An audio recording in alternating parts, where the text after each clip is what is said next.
Hi everyone, Dr. Jeff here today. I'm here with Zara, our co-op student. We're going to talk today a little about your ergonomic setup for a home workstation. I've had a bunch of people come in this week and they've been instructed that they need to stay at home and work from home, and they really aren't set up properly for that. So I talked a little bit about that today. First thing is importance is the chair. You need a really good chair. You may want to go back to the office and get your office chair, but a good chair, you know, lumbar support, but ideally you want the chair to go up and down, because you want the chair high enough that most desks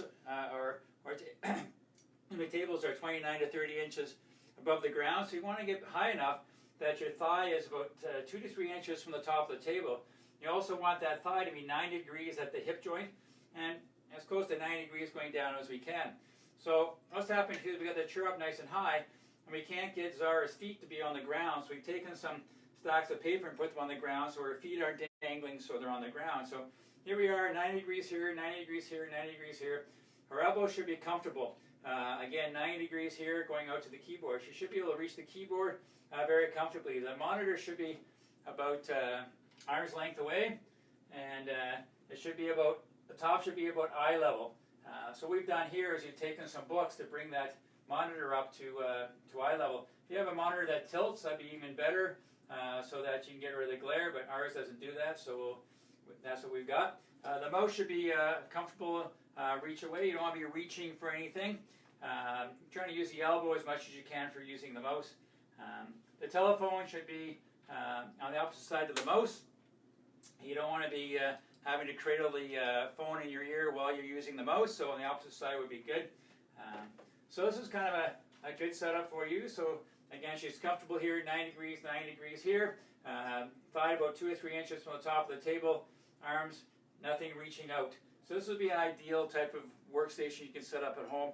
Things we've used here, such as books and stacks of paper to help you out. If for some reason you don't have a computer, you have a laptop, you can always get a kickstand to put the laptop on, and then get a wireless mouse and a wireless keyboard to hook up to your laptop, because you're not going to be using the keyboard and the mouse on that laptop. And again, you can use some books on the kickstand to try and keep that monitor at the proper height. And again, if you're sitting for long periods of time, you're going to get stiff. So some things you can do is every 15 minutes do some chin tucks back and forth to help with the neck. Do some work for your traps, lifting them up and bringing them back down. Doing some shoulder rolls to help the scapular rhythm in the back. And some pelvic tilts back and forth just to help with that low back. And again, anytime you're sitting for long periods, every 45 minutes to an hour, you should be getting up and walking around, just stretching out a little bit. If for some reason you can't get something like this set up, try and get as close as you can. If you're kind of stuck working at the kitchen table and you don't have the proper chair, you may want to work at the kitchen table for a short period of time, and then maybe get up and move to the living room or the other rooms in your house just to change your posture, and so you're not using the same muscles over and over and over again to help yourself out. If you have any questions about anything we talked about today, you can always talk to me on Facebook or email me at jgoldsworthy@goldswellness.com. And for Zara, I'm Dr. Jeff, and we've got your back.